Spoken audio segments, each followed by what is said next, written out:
can imagine most of us, when we're younger, we blame everything else, everyone else. Seriously. It was my parents' fault. It was my mom. It's because I had no father. Yeah. It was this, that, and the other. It wasn't me. Yeah. You know. Never. And then when you take some personal responsibility or maybe get curious. Sure. Right. I got really curious. I had no idea there was such thing as personal development. So.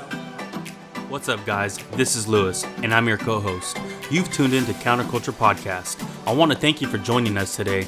Hope this inspires you and gives you a perspective about your purpose. Enjoy the episode. Yeah, guys, we're so pumped because this episode we're going to kick off something that we've never done. So we have our first ever guest with us today, and we have Corissa. She's a fitness and mind coach. She actually trains through online portals, and at the same time, she's also a professor at Bakersfield College as well as a volleyball coach. She teaches kinesiology, and we are so pumped to have her with us today. Go ahead and introduce yourself, Corissa. Right. Thanks, guys. I'm so excited to be here too. Love being around my like-minded creators. Super fun. So I'm a fitness mindset coach. I absolutely love that. Super passionate about movement in the mind. Definitely. So, Corissa, one thing that we're talking about this season is we want to help people better, like what you focus on is the mindset. What helps you? What drives you? What is your passion? And just helping people that may not have ever thought of that as a driving force. Maybe start to think about that. What is my purpose? What could be my purpose? Why haven't I focused on these things? And giving people that tool to be able to utilize on their journeys. And so those people who are maybe on, the journey to getting there, or maybe they haven't thought about these things, we want to be able to better give the people that Just tool. practical tools. Practical tools.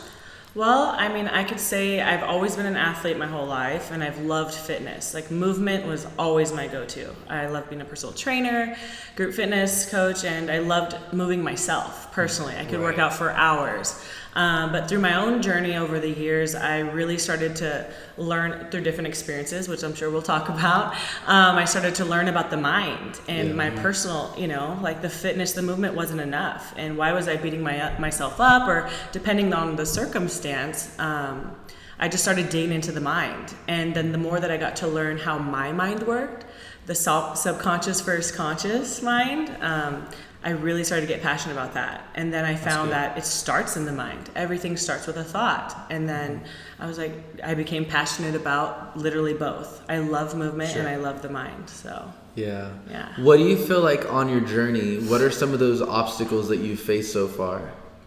On my journey? Well, there's obstacles every day. Which journey too? Depends on the day and the weather. No, the obstacles, if we'd say my journey, as from a young adult to now, I'm going to be 30 soon. Dang. Excited. I'm actually really excited about my 30s. But my obstacles, I'd say, is getting in the way of myself.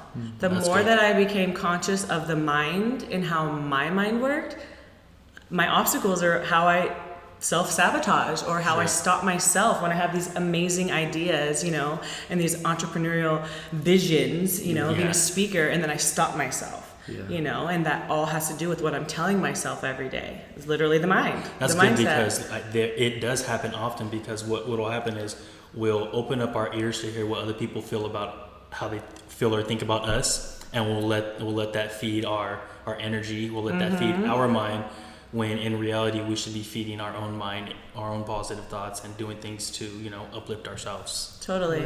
Yeah. That's a good way. That's a good way to think about it too. I definitely have learned so much. And at the end of the day, I can imagine most of us, when we're younger, we blame everything else, everyone else. Seriously. It was my parents' fault. It was my mom. It's because I had no father. Yeah. It was this, that, and the other. It wasn't me. Yeah. And then when you take some personal responsibility or maybe get curious. Sure. Right? I got really curious. I had no idea there was such thing as personal development, self-help, right? And once I discovered that, I got crazy curious, and I just dove in and haven't jumped out yet. I don't think I ever will. But definitely those were my obstacles, was me stopping myself. And it's every day. We're going to fight that subconscious mind every single day till the day we die. The cool thing is that we can reprogram and get better. But Definitely. I think, that is hard. A lot of times, like you said, when when you realize that personal development is completely on yourself, it puts you in this place of initiative. So you're either going to do something or not. Right. And if we pretty much fail to, you're not going to grow as a person. I always tell people that if you're not growing, you're slowly dying. Totally. And it's the truth. I mean, if you're not growing as a person, you're slowly dying. I mean, not even in the physical aspect, but mentally. The more that you know, if you were to stop reading today, never touched a book for the rest of your life, you'll start to see your vocabulary actually shrink. You'll start to see your focus. All these different things will just become minimalized. I love that you mentioned that, because my favorite thing to share with people and clients is like a flower. Like, I mean, or you can be anything. Yeah. Like you just grow, or any kind of plant. Yeah. You're just growing and growing and growing. You have to continue growing until the day that you literally die. Once a flower or any kind of tree dies, it's done because it stopped growing. Yeah, so why would you ever want to stop? You know, there's always more. It's a good analogy. I like that. And even when it comes to people, and I think a lot of times it's just like you said, it's all on us. And a lot of times, like you said too, tying both thoughts together is that not only do we put too much pressure on ourselves, but we also put the pressure on what other people are thinking of us. Right. And so a lot of times people don't feel the need to focus on personal development because they don't feel that they're a leader or influencer because of someone else. So they might be comparing to, like you said before you'll talk to people and say, oh, hi, I'm Corissa, but then they'll find out that you have X amount of followers, and then it just changes the game, Their right? whole perspective. And it's funny that you even bring that up. I shouldn't say funny, but it's ironic that you bring that up, because in episode 13, we're talking about what social media has done to our mindset, and it compares. And it could either compare in a bad way or either compare in a good way. But it makes us think like, why don't I have this? Why doesn't my marriage look like this? Why doesn't my body look like this? Yeah. Especially in your field. So I think that's tough, because that the art of comparison can hurt us a lot. You made me think of one of my favorite books of all time. What is it? It's The 4 Agreements by Don Miguel Ruiz.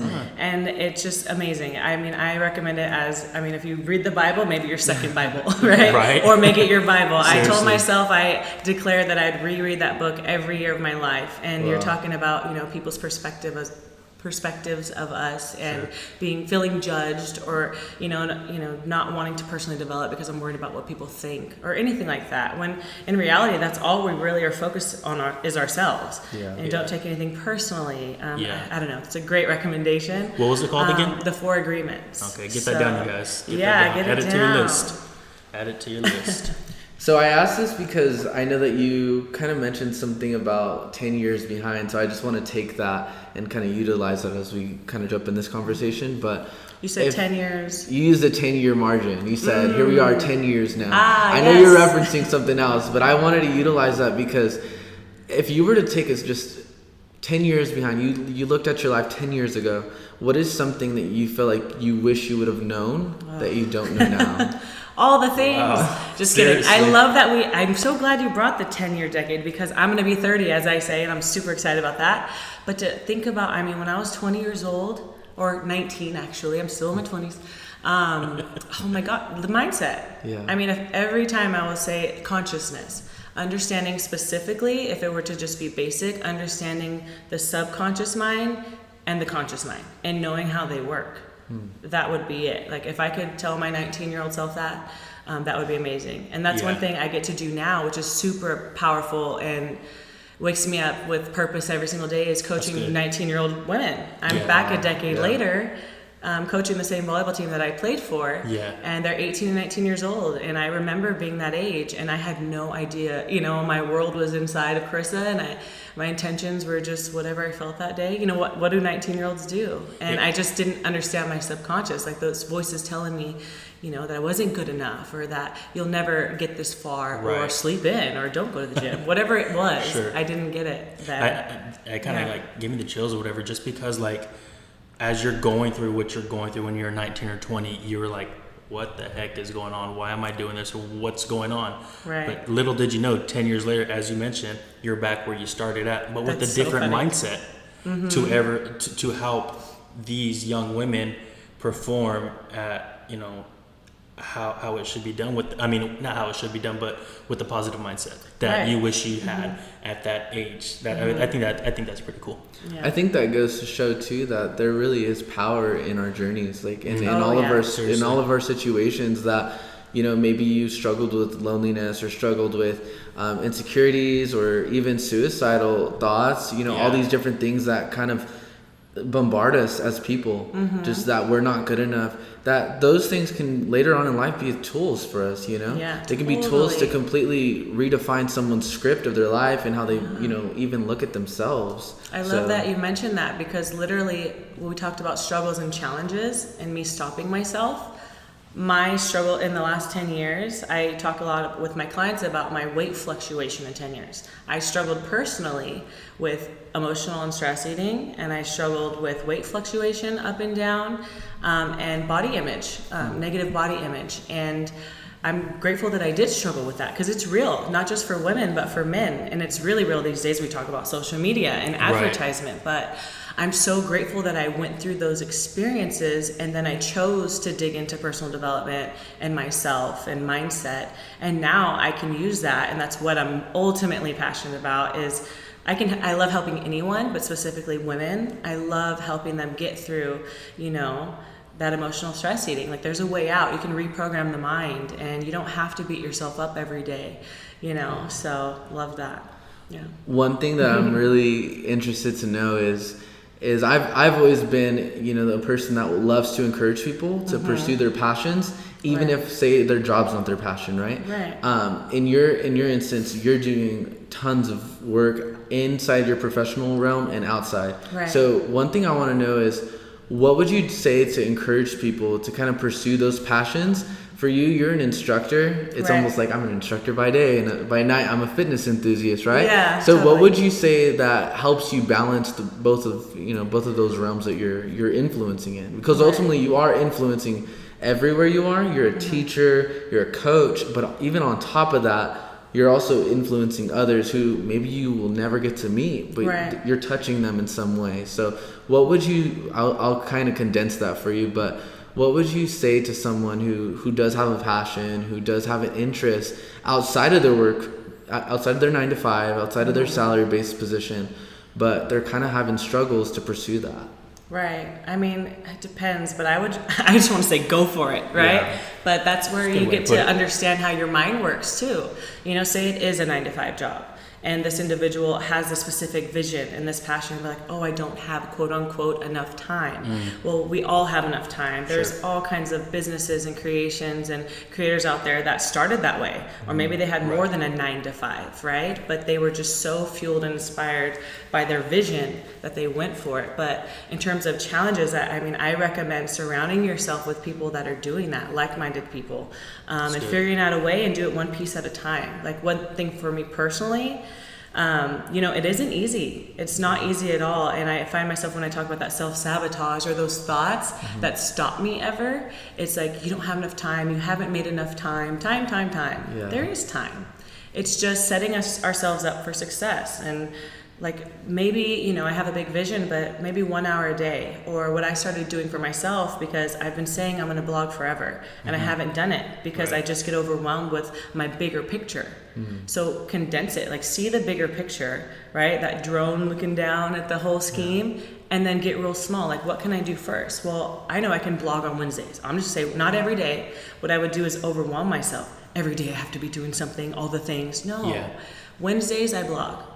Thursdays I work on my Permission to Play program, right? So just inch it piece by piece, and then just, surround yourself with like-minded people that can inspire you and share your vision. I believe in the power of word. The more that you say it, the more that you can create it, right? So yeah, I'd recommend just try not to get so overwhelmed by the big picture, because that's something I personally deal with every day, you know, because I am working a lot, lots of coaching, and I have all these dreams, visions, and ideas, but I just remember one step at a time, you know, one piece at a time. I think it's cool that you said that, because as you're talking about it, the word or words that came to mind was time management. As a father and as a husband, we have multiple hats, and I try to do multiple things, such as this podcast. my 9-to-5 job. You know, I got to go home and help the kids, you know, help be a husband. But you kind of told me this the other day was doing things in moderation, doing things a little bit at a time, and all at one time it'll all come together. But so I just kind of thought about just time management really will help everybody out to get to the bigger picture, because even entrepreneurs, they didn't just like do 18 hours of just one thing. Like they did little by little each day, and just less is more type deal. Right. And one thing I can share that will be a tool for our listeners, if it is that 9 to 5. I mean, I tell my clients all the time, say it's just getting to the gym. What if I just want to start moving first? So if I work 9 to 5 every day, I'm expected to be at work at what time? 9 a.m. Right? Or that could be like class. I have 11 a.m. class every Monday through Thursday, right? So I have to be at work at 9 a.m. Well, what days are you committed to that you have that time for an hour that you declare that you have to be like, that is my day at the gym. Tuesdays, I'm there at 6:30 p.m. every Tuesday, Thursday, and you start there. Like, it's just like your job. And then the same if you're an entrepreneur with dreams, right? Yeah. What if it's your website you want to work on? Well, every Wednesday at 7 p.m., I'm working on my website. It doesn't matter how tired I am. If I'm sick, I have to be at work like that, you know, at certain times. So that's my biggest tool that I use with my clients is you commit to that time and day, and there's no excuses after that. You know? That's a good discipline tool too. That's really. And I have to work on that myself. Everybody I sure have does. to honor my word too. Yeah, it's not easy, but it's possible. Definitely. No, I was just gonna say that I think it's wonderful. Even the drone, description that you kind of gave that. When you get that drone view of your life, you see that all those little things, all those little pieces moving kind of parts added up to make the big picture. That nothing is, it's kind of like this, like if something is beneath you and you kind of think you're over it, really it's just over you. Like, since when are every little thing like kindness and being joyful and being positive and being even present here? I mean, how many of us, we really have the time, but we're just not even present. We don't have, we're completely unaware. We're on our phones. We're not in that moment. And so we allow all these things to completely distract us. So I love that. That's my favorite. So if anyone could visualize, especially in my classes with clients, I love to use this. We're talking about the drone perspective of everything, of the world, outer space, whatever, the big picture. And then what us humans do so well is we focus on this little like imagine my hands around my eyes, this little microscope. You guys oh my can't gosh, see it, that but little she's doing it molecule. right I'm now. looking at a molecule, okay? An atom, right? And we focus on this problem. Oh my God, my tire's flat. My world is I can't get to work. And we just create all these stories in our minds when in fact, like, then I can like open up now I'm opening up the microscope, right? I'm not at the atom, the tire anymore. I'm saying, okay, I see a whole car. Okay, I see people coming to help.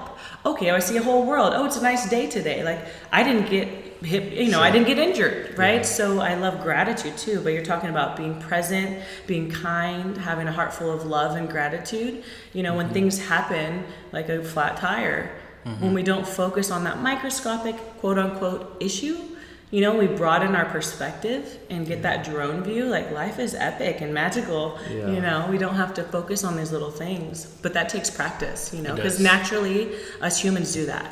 We live in the past 95% of the time, and that creates us focusing on these little microscopic things when we can see a bigger picture. That's a lot more epic, I'd say. That. one person right now that's completely just inspiring me is, he's actually our doorman at our job. So I work in a pretty big building in downtown, and he's just the nicest guy. He's very attentive. Anytime you need anything, he's there. But just recently, 2 Fridays ago, he was just there handing out flyers, and he's like, "There's a new coffee shop," but he didn't tell you that's his coffee shop. And it's just so mind blowing that this guy is the nicest guy. And he, I actually got a chance to sit and talk with him. Nice. And he told me, he said, I've always had this coffee passion, but it wasn't until I told someone while being a doorman that they encouraged me to go and take the loan out and go start the business, go start the company. And I think it's so amazing that every situation we're in life, it matters. Like, everything. There's nothing in our life that's irrelevant unless we make it, And so I just think, like you said, everything, all the little things we do, everything is just going to matter if we make it. We have to make sure that we're doing everything on purpose and for purpose. Ultimately. And it can be scary, but one thing I love to share is, even though you can be scared, like, one thing, I forgot which celebrity, but I don't know if it was Jim Carrey, but I read it on Instagram, and it was about his father who, he had this big dream. I don't remember what it was, but he didn't go for it. Like he wanted the safe route. He stuck to his quote unquote 9 to 5, whatever that was, and he wanted to feed his family.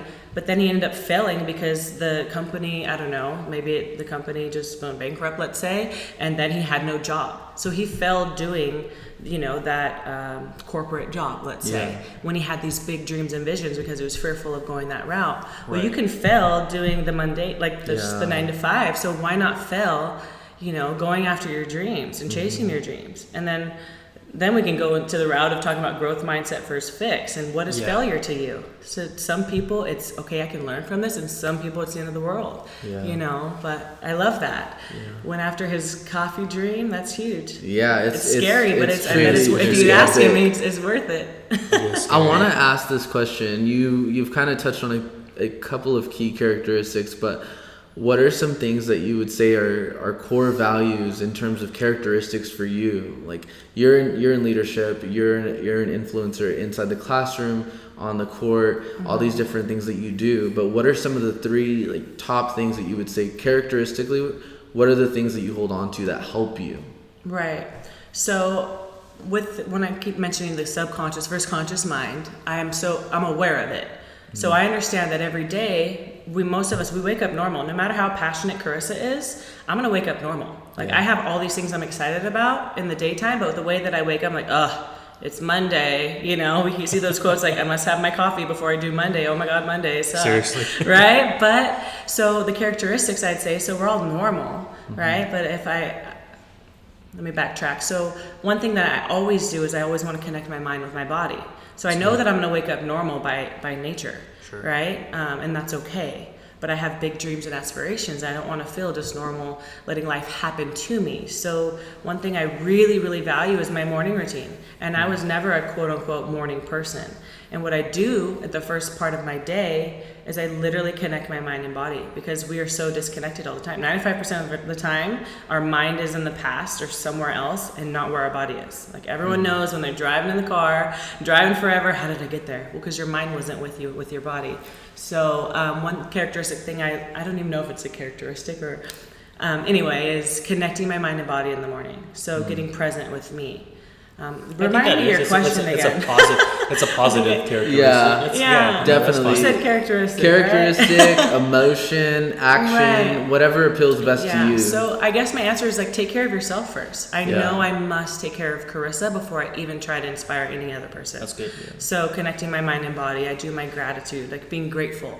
Being grateful is my go-to. You can't be angry and grateful at the same time. You can't be sad and grateful at the same time. So I use gratitude all day, every day. If I find myself being human and normal, angry about something, I go to gratitude. That's good. I'd say, I really value my morning routine, connecting my mind and body. I do my breath work. That's just focusing, breathing. You can call it meditation. And I do my gratitude in the morning. Yeah. So being grateful. And then once I can take care of Corissa in that way, then I can serve others. So one thing I've really worked on is selflessness. Because I've understood through my own experiences in life, is that whenever I'm totally consumed with Corissa and focus on me, I'm not fulfilled and happy. So focusing on others and being selfless, right? So I'd say gratitude, making sure you take care of yourself first, right? That's good. No, you're good. Go ahead, man. You can go ahead and go for it. Whatever you were gonna say, I didn't want to. What I was gonna say is that I think that's good. Is taking care of yourself first, because I think I'm a firm believer is you can't pour into somebody else if you're not filled up first. Because you're just going to your cup is empty. You're just dry and you end up I don't know, angry or whatever because you're not filled up. Right. There's something wrong within that motion because you didn't take the time to fill yourself up first. And you should fill yourself up to where you even overflow, so that way when you do fill somebody up, you're still filled up too. Yeah, totally. Yeah, we talk about being present with people. Seriously. Right? If I'm not taking care of Corissa, I'm worried about myself. I can't hear you, right? Or whatever is going on in our lives, so. One thing that I wanted to say, just to kind of bring some closure to the conversation, would be one of the key things that I would really think we all focus on as a leader, even an individual, whether you're just a student or whatever you're focused on right now, you have to have a foundation to build on. So what would you say that are some of the pillars to your foundation that help you operate every day? When you said pillars, it triggered. So my program is called Permission to Play. Okay. And it's not just about the program. It's about, I found this for myself. Right. When I went to Spain, living in Spain this year, I thought I wanted to have a retreat business. But digging into me, personal development, I found that I didn't want to do that. And I had no idea what I wanted to do.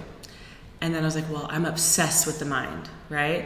And I'm obsessed with movement. And then I put mindset, movement, play together. And those are my pillars. Like I talk about, I just have to dig into myself and my mind and understand how Corissa works and how I think and overcome those negative thoughts and fill them up with positivity and gratitude. So my mindset is number one. And then movement, I wouldn't even say number one. These are all three, equally balanced. Then movement, we got to move our bodies, right? We're animals, we're meant to move around, exercise, breathe hard, run, bike, whatever it is. So yes, mindset, move that body, and play. I feel like once you really dig into yourself and do that lonely work and understand your own self and your mind, and you build confidence, right? And then you move your body, you're healthy too, you have that confidence to play. No matter what it is, whether it's to make a new friend, to be confident to talk to an individual, to go try salsa for the first time, to do a headstand, whatever it is, you actually play, because we'd stop doing that as adults. So my three pillars that I stand by is mindset, movement, and play. That's good. To close us out, let people know where they can find you at your social media handles, website, or whatever ways they can find you to connect with Corissa. All right. Well, I'd say number one, I'm really active on my Instagram, so it's at Corissa Lulu. Okay. My website will also be. I'm still working on it, so if you're on my Instagram, you'll know when my website is released. But it's going to be CorissaLulu.com. So I'd say that let's start there. I have a Facebook as well, but I'm working on all that stuff. So find me on Instagram, Corissa Lulu. Definitely, we'll definitely put her Instagram handle in the description so that you guys can follow her and even keep up with her and kind of figure out her whole attitude of mindset, movement, and permission to play. So guys, and we want to encourage you just to get connected to her, because we do value not just the mind, but we value fitness. We value all aspects of what make us human. And so we'd love for you guys to go ahead, go show some love, go connect, go tell your friends about it, go share her page with just people around you, with your fitness instructors. Just get connected with her, and we would just love that. So thank you guys so much. Thanks, guys. Thank you for making it to the end of today's episode. If you enjoyed the podcast, hit subscribe, share it with your friends and family, and tag us. For more content, please visit our website at counterculturepodcast.com. And don't forget to turn on those post notifications.